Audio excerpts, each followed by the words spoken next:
మరణాత జీవాహారమును ఈ ఆధ్యాత్మిక కార్యక్రమమునకు మీకు మా ప్రేమపూర్వకమైన ఆహ్వానము తెలియచేయచ్చు ఉన్నాము. ఈ కార్యక్రమము మిమ్మలను ఆత్మీయంగా బలపరుస్తున్నదని, క్రీస్తు యేసు వారి యొక్క రెండవ రాక కొరకు మిమ్మలను సిద్ధము చేయుచున్నదని మేము నమ్ముచున్నాము. ప్రతి ఉదయము దేవుని యొక్క వాక్య ధ్యానముతో మీ దినమును ఆరంభించి తద్వారా దేవుని సహాయము మీరు పొందుకొనవలనని మేము ఆశించు ఉన్నాము. Prayer wins. ప్రార్థన నిన్ను గెలిపిస్తుంది. మానవుని యొక్క జీవితంలో పోరాటములు అనేకమైనవి ఉన్నవి. కొన్ని పర్యాయములో కొందరికి వారి జీవితమే పోరాటముగా ఉంది. For some, if they have battles in life, for some, life itself is a battle. Sometimes this battle is associated with flesh, and sometimes it is also associated with soul and spirit. But the truth is, there are many battles in life. మానవుని యొక్క జీవితంలో అనేకమైన పోరాటములు ఉన్నవి. ఈ ఉదయకాల సమయమందు నీ జీవితంలో కూడా ఒక పోరాటం ఉన్నది. నిశ్చయముగా పోరాటం ఉన్నది. దేవుని యందు ఉన్నవారికి సైతము పోరాటం ఉన్నది. Often we think that Jesus saved us to be away from battles. పోరాటము లేకుండా క్రీస్తు యేసు మనలను రక్షించాడని మనము తలస్తూ ఉంటాము. కానీ వాస్తవ సత్యం ఏమిటి అనగా, క్రీస్తు యేసుని అంగీకరించిన ఆ గడియలోనే నిన్ను ఒక పోరాట యోధునిగా ఆయన సిద్ధము చేయించు ఉన్నాడు. And he leads you into a battlefield. ఒక యుద్ధ భూమిలోనికి నిన్ను నడిపిస్తూ ఉన్నాడు.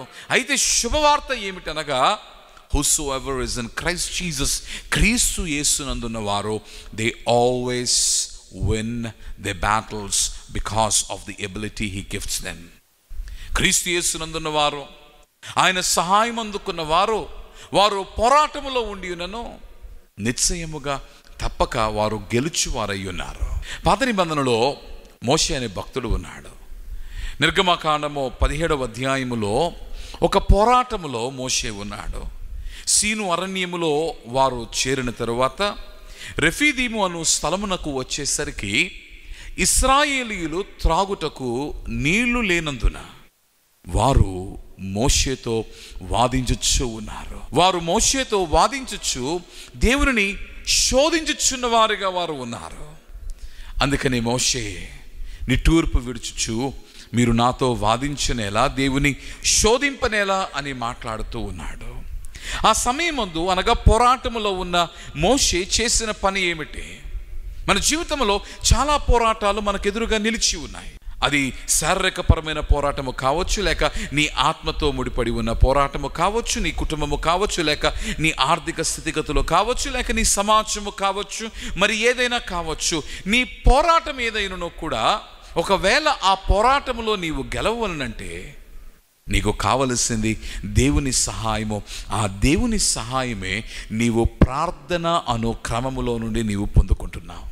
మోషే మాట్లాడుచు, వారు త్రాగుటకు నీళ్లు లేనందున కొద్దిసేపటికి వీరు నన్ను రాళ్ళుతో కొట్టి చంపుదురని మాట్లాడచ్చు.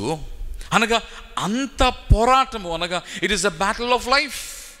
తన జీవితంతో ముడిపడి ఉన్న పోరాటము. అట్టి పోరాటములో మోషే చేసిన పని ఏమిటి అంటే, he went to God in prayer. దేవుని యొద్దకు ప్రార్థన మూలముగా చేరాడు. ఈ పోరాటం ఏదైనానో నీవు జయము పొందవలనంటే నీకు దేవుని సహాయము కావాలి. ఆ దేవుని సహాయమే ప్రార్థన అనో క్రమశిక్షణలో నీవు పొందుకోగలవు.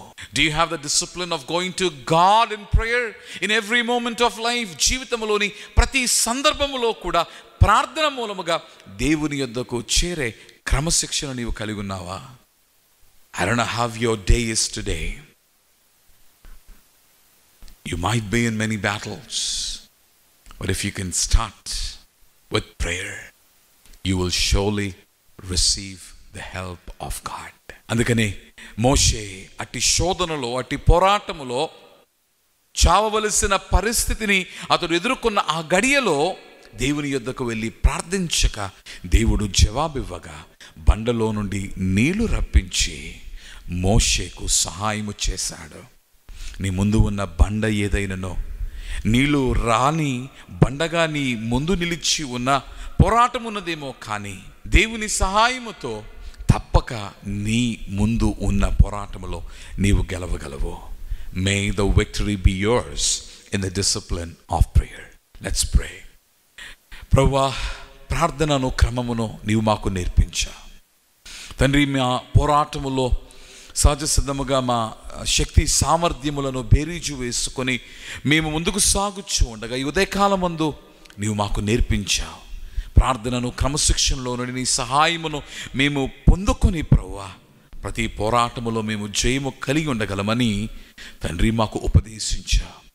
కనుక తండ్రి, ప్రార్థన మూలముగా నీ యొద్దకు వస్తూ ఉన్నాము. మా పోరాటములో మాకు జయము దయచేయము. ప్రాణనాథుడైన క్రీస్తు పేర ప్రార్థించుచున్నాము మా పరలోకపు తండ్రి. ఆమేన్. మారునాథ.